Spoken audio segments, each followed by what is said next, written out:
Welcome to the annual Top Gear Awards. The aim? Well, it's dead simple really. You're itching to know which of the best cars are on sale in Britain, and we're itching to tell you what they are. And what a year it's been. More new cars than ever went on sale in the last 12 months. They were cheaper to buy, and you lot bought them in record numbers. Yes, Jason, tonight will be a glittering celebration of all things automotive. Stars of stage and screen were unavailable tonight, but we can promise you a footballer, an ex-commentator, a hairdresser, and me. Your guide and MC for the evening is an award winner himself, having last year snatched the Spectacle Wearer of the Year award, Mr. Jason Barlow. Didn't he used to be in Take That? No, and funnily enough, my dad's not called Ken either. Competition for tonight's awards will be fierce, because for a new car to win in any of our 12 categories, it must be judged to be demonstrably better than last year's champion. So, strap yourselves in as we count it down towards the big one, Top Gear's Car of the Year for 2002. Our first category tonight is the award for Best Small Car. And last year's winner in this category, and a former Top Gear Car of the Year, was this, the Ford Focus. In 2001, the Focus was easily Britain's best seller. The good news for small cars making their debut this year, though, is that they won't find themselves up against the champion. The Focus now qualifies for an all-new category, Best Compact. So, with the title vacant, let's meet this year's contenders. To select our winners, we've teamed up with our sister magazine and successfully managed to avoid too much pulling of hair and name-calling. Between us, we've driven and reviewed over 80 new models this year, and no category was more closely fought than this one. It's the judges hard at it. You know, you can tell they're judges because they've got beards. Right, small cars first then. Bit of a misnomer that, because like footballers' wage demands, small cars just keep getting bigger. Take this, the brand new Polo. It used to be VW's little baby. Now it's more of an overfed adolescent. Space, safety and solidity are the Polo's calling cards. But sadly, the available engines are a bit limp, the handling uninspired, and someone, somewhere, forgot to stir in any fun. Skoda's fashion-busting little Fabia borrows many of the new Polo's bits, and it's a livelier drive and surprisingly refined. But despite the Skoda rehab programme, it's not that keenly priced.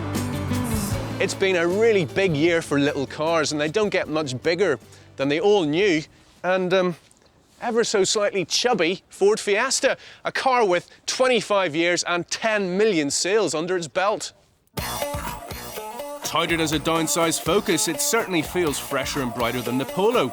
And there's something else that can actually fit inside the new Fiesta, where several million quid and a free yacht moored in Monte Carlo wouldn't have induced me to get into the back of the old one. It's a very competent all-rounder, but where the Focus ripped up the rulebook, the Fiesta's no rebel. It lacks fizz and sparkle, unlike the new Mini. To be honest with you, I had my doubts about whether or not BMW would be able to pull it off. But 7 months after I first drove it and loved it, every time I see one on the road, I'm really, really tempted to put my money where my mouth is. Sure, it looks fantastic, but it's the way it steers and handles that really blew me away. Okay, so it's a bit too big to be called Mini, but then they could hardly have called it Maxi, now could they? At last, a small car that actually is. But is this smart the answer to city congestion, or just something that fell out of a leftover Christmas cracker? It takes downsizing to its logical conclusion, perhaps a bit too far for its own good. Fun in the city, not so much fun on the motorway. So, Jason, small cars, but a big choice.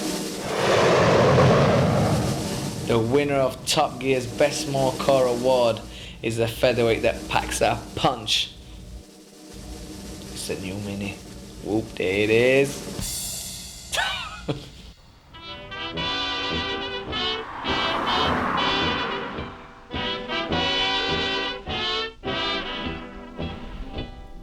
The new Mini, it's an instant classic. People can feel nostalgic, or they can feel they're kind of retro or trendy. People can remember the first car they learned to drive in, the first car they had a kiss in, the first car they span off into a ditch. Well, really what BMW have done is they've done a BMW 1 Series with all of the kind of technology and that goes with that. And they've taken the aspects of style from the original Mini, so you've got kind of instant culture from it. Folks, now here's a story about Minnie the Moocher. The original Mini in the 60s, it was a revolutionary idea. It was cheap, it was accessible, but also you had, you know, supermodels driving it, actors, actresses, trendy people. But then again, it might be the village bobby. So it appealed to an awful lot of people at that time, and it was quirky and a bit different. Seems like most people love the new Mini, but it's only people that are really style conscious and willing to pay a little bit extra that are buying it. Just something different, innit? Because I don't think I'm the only player who's got a Mini, to be fair. It's my first time in a car with a professional footballer. What do I get? Do I get a Ferrari? Do I get a Porsche? No, I get a Mini. I mean, that's like, you know, wearing plimsolls to play football. I mean, come on, back it up a bit more than you saw it and you like the look of it. No, I think that was it. You know, I enjoy the drive of it. You know, I think the whole interior is very nice. I mean, when I got my first one, you know, I said to some of the lads, you know, I'm going to change my wheels. You know, and put 17 inches on it. Everyone started laughing, you know, but I put 17 inches on it. It's kind of like putting shiny laces in those plimsolls, isn't it? Yeah. The new Mini does deserve being the best kind of new small car. It's got the chirpy kind of different looks, but at night it goes home and reads German manuals.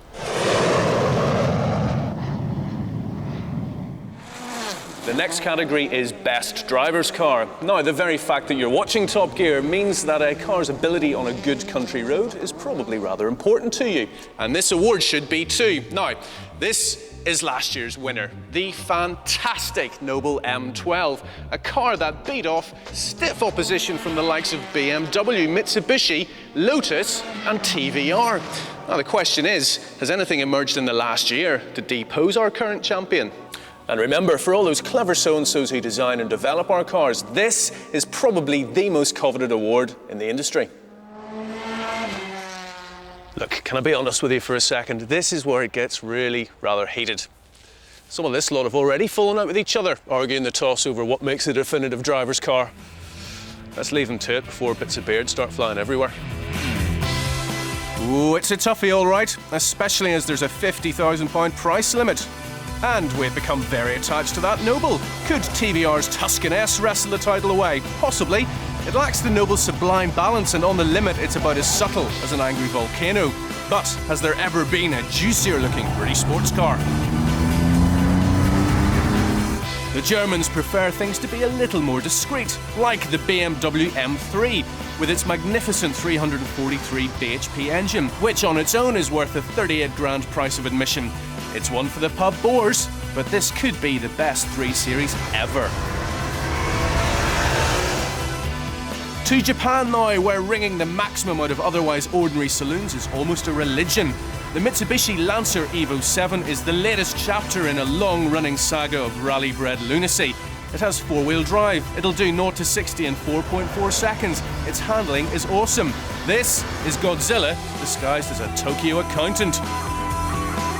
And here's his mate from just across the road, the Subaru Impreza WRX STI Type UK, which apart from anything else will give you an absolutely fantastic hand in Scrabble. Now, if we were slightly underwhelmed by the standard WRX as the ultimate driver's tool, then this thing clears up matters very nicely. It's sensational. 4-wheel drive, of course, 262 bhp, 6-speed gearbox. This unlocks the hero inside every driver. So while Jason's looking for his key, let's press on with the judge's decision. And the winner of the Top Gear Best Drivers Car Award is the Subaru Impreza WRX STI, and it is mega. This is the acid test for the Subaru. At the wheel, Johnny Herbert, 3 times a Grand Prix winner. He's driven from them all, he's won at Le Mans, and now we are at Rockingham. It's going to be a real test for this 265 horsepower 4-wheel drive road rocket. 90 miles an hour, down into 3rd gear, nice bit of braking, turning in, back comes round, on the throttle, and I'm flat out now. And it just takes over. It's wonderful, that slide that you get now.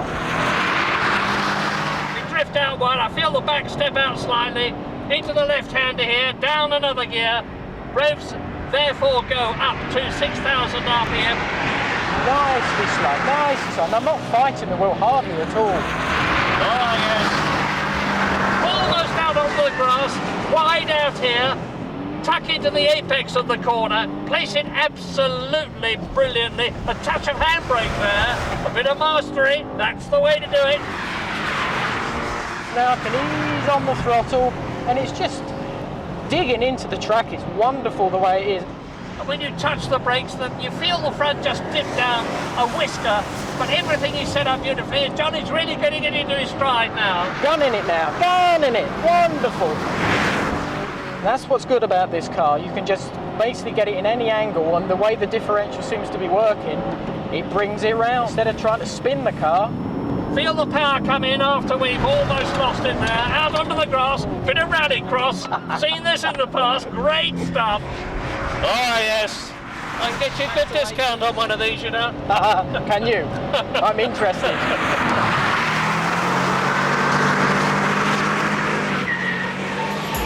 Other winners in this year's Top Gear Awards are the Renault Aventime, which takes the award for Best Specialist Car. In a category designed for the unusual, it shone. The Fiat Multipla, winner of the Best Family Car for the third time. After 3 years, it still has no rivals when it comes to originality and sheer convenience. The BMW 3 Series hung on to its title as well, that of Best Executive. It's still an astonishingly gifted car, especially in 3-litre diesel form. Finally, in the medium car category, Nissan's bold new Primera came out on top. It now has the looks and charisma to match its excellent on-road behaviour. The biggest scalp the Primera took in this class was last year's Car of the Year, the Ford Mondeo. Now, before we continue with tonight's glittering ceremony, it's time for a break. Advertising companies were asked if they could advertise on the BBC, which programmes would they most like to see their ads placed beside? Number 1, EastEnders. I sound like Dick Van Dyke when I try and do a Cockney impression. Number 2, The Royal Family. I like that one. Number 3, Top Gear. Fantastic. So to redress the balance, the Top Gear team were recently asked, which were your favourite car ads in the last year? Here they are. We'll begin by not showing our least favourite ad. Something inside so strong. Which was Peugeot's dreadful 307 effort. You see, this ad's so pretentious and cloying that we've chosen not to inflict it on you, opting instead for Labi Siffre's performance of its theme song on daytime telly back in 1993. 4 years after that type of ad went out of fashion. Something inside so strong. So, to our favourites. In 4th place, we've chosen the cinema version of Skoda's Running Man campaign. It's quite striking, the look of it. So how long would I have to wait to get one? Depends on which model you want, but we do get regular deliveries. Why don't we go back to the showroom, then if you like we can have a look at the order form and some colour charts.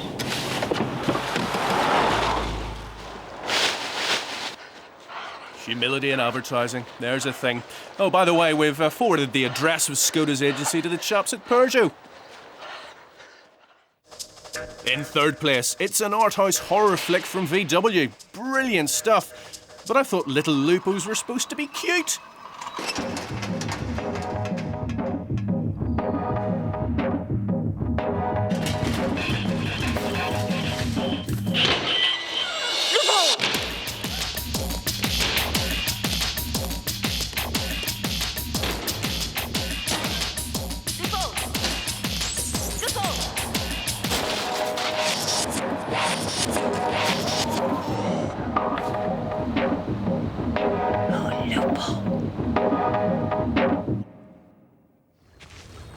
Last year, Land Rover won our best ad with the one where they released the Freelander into the wild.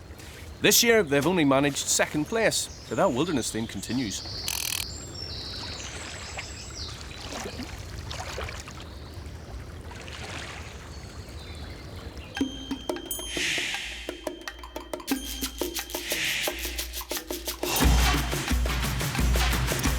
And our winner? Well, it had to be this one. Annoyingly, Martians appear all over planet Earth. Nothing could stand in their way.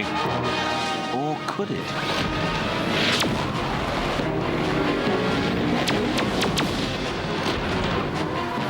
The car is definitely the star, and what a star!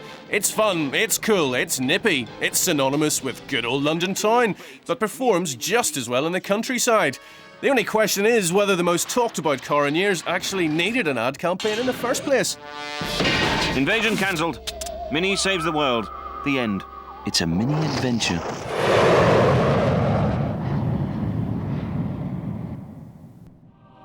Last year, Top Gear's best value car was this, the Seat Leon Cupra.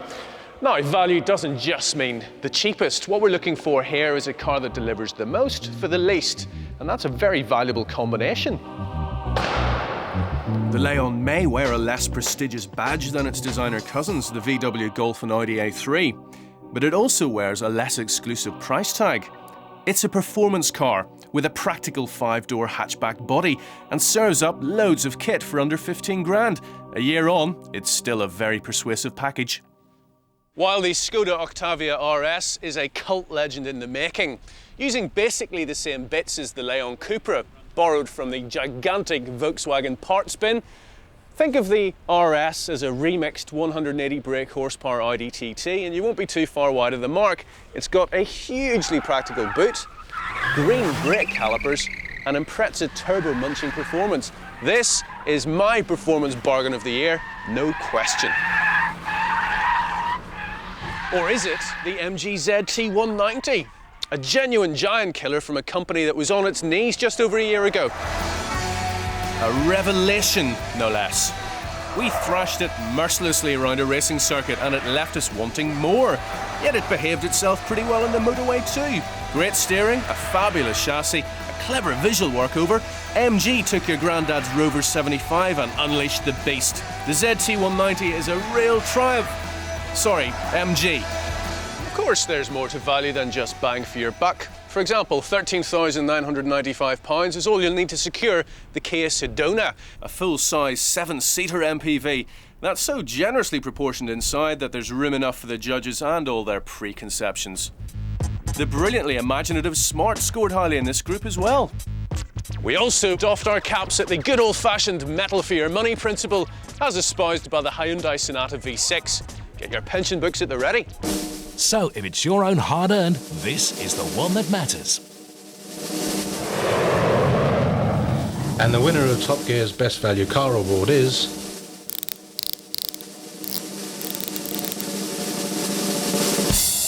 the Kia Sedona. Neil, this is the third Kia Sedona you've had. What specific things make it good value for money? There's loads of things. Where do you want me to start? Let's start on the inside. Right, okay. You've got leather trim on the inside for a start. You've got air conditioning. There's like these things that pop out that hold the coffee mugs and whatever, CD holders. Well, obviously all of these seats are all fully removable. Lots of different bits and pieces again, as I say. Yes, that's... Look at that! So if we want to have a snack on the road. That's right. It's and clever, it's a isn't little hydraulic system, isn't it? That's right. And take the headrest there. Flick this seat over, pull this strap here, take the seat back, and that is your seat out to store somewhere else. And look at the luggage space you've got in there. Amazing. So it can really serve as both a cargo van and a people carrier.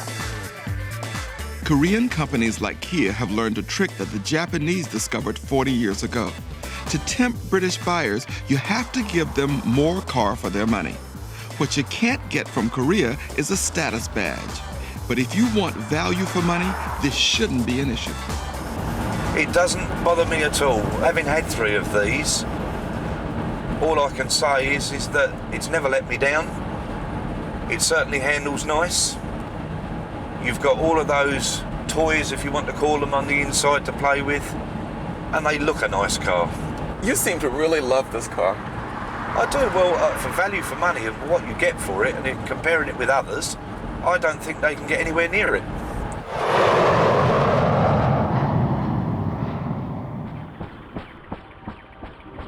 Whether you like it or not, your car says a huge amount about you. What most of us wanted to say is that we're stylish, we're successful, and that we'd be really great in bed. Of course, manufacturers know this, and that's why they make coupes. Last year we voted this the best coupe, the Audi TT. In the shallow world of coupes, this is a car of unfathomable depth.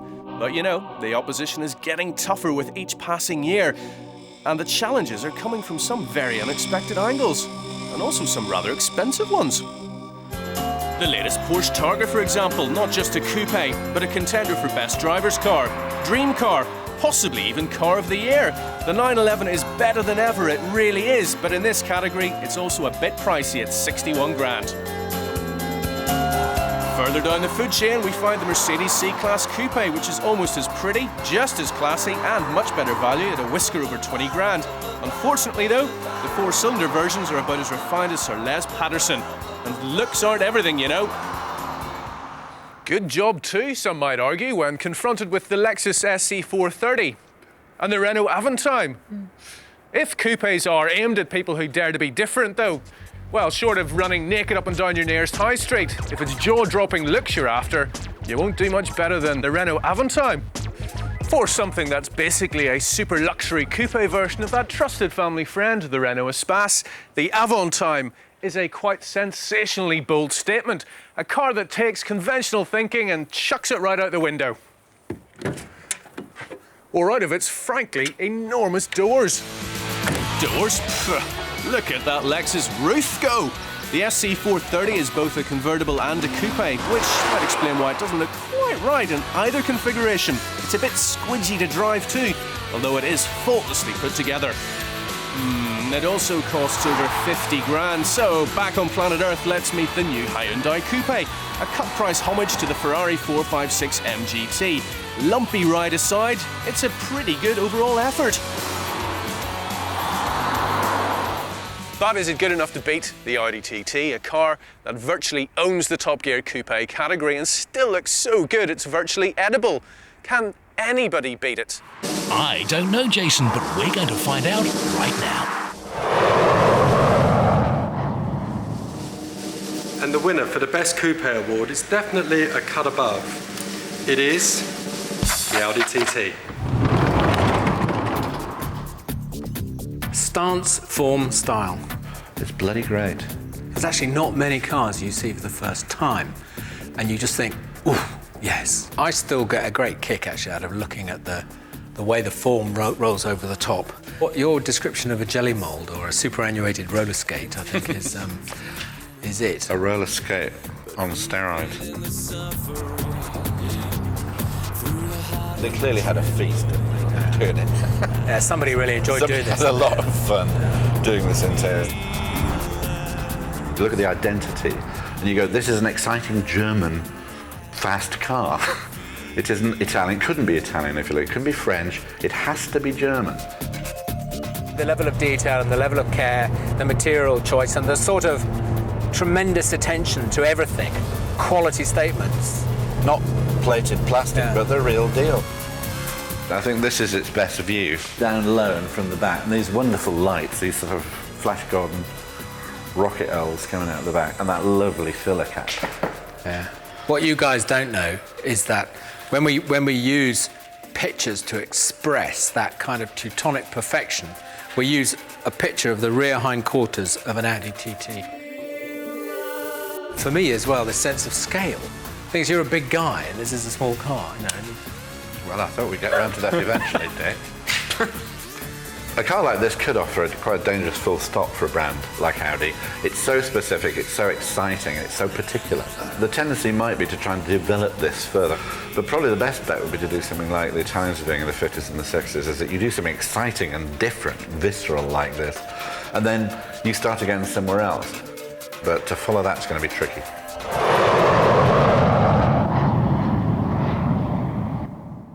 It's almost time now to reveal Top Gear's Car of the Year. But first, here's a rundown of our other winners.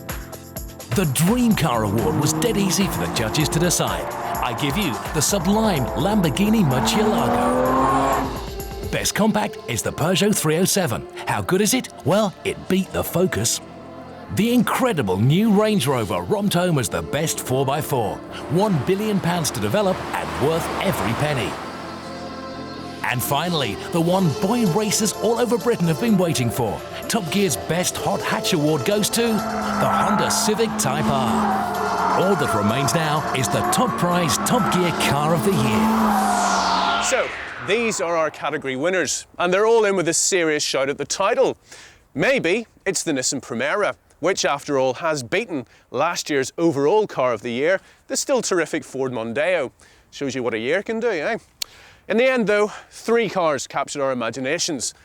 The new Mini, which turned out to be better than anyone dared hope, a hoot to drive and fantastic value for money. Not something you could accuse the Lamborghini Murcielago of being. Then again, cars this special simply don't come along every day.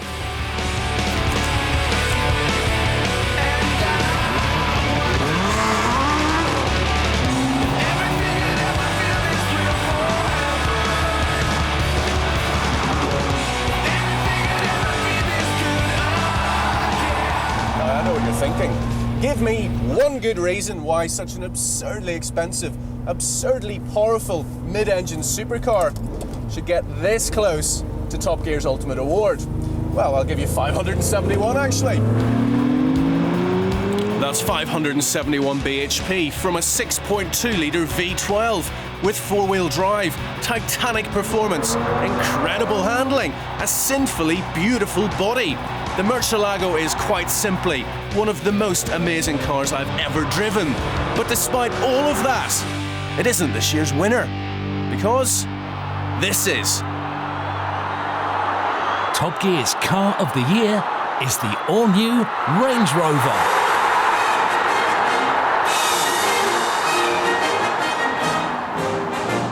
The new Range Rover is all about perfect execution. Under that enormous clamshell bonnet lies BMW's fabulous 4.4-litre V8. It copes admirably with the Range Rover's hefty 2.5-ton weight. It's not especially fast, but it's fast enough. And despite looking like a well-appointed bungalow on wheels, the Range Rover, the undisputed world champion heavyweight off-roader, remember, has never been more car-like to drive, thanks to an inordinately stiff monocoque body and fully independent suspension, which means that you can now go round a corner after a satisfying lunch without fear of seeing it again. Or off-road, if you insist. The Range Rover scores its victory by simply being the very, very best at everything it sets out to do. Take this interior, for example, and this dashboard layout, which looks like every high-end hi-fi system I've ever dreamt of, and could be just about the most perfectly executed any car maker has ever managed. They've thought of everything. The engine's management chips are personally air-conditioned. It has a heated steering wheel, and you can de-ice the car by remote control from your bedroom. On-road, it's wonderfully serene, although the really cool bit is that you know you could wade up the Amazon basin if you really wanted to. The Range Rover has always had a bulletproof image. Now, at last, it feels bulletproof too, and has the ability to do its mighty reputation full justice. In a great year for reborn British icons, the Range Rover is Top Gear's Car of the Year 2002. If you want any more information about the Top Gear Awards, or would like to make a comment on our choice of winners, then visit our website. Log on to bbc.co.uk/motoring.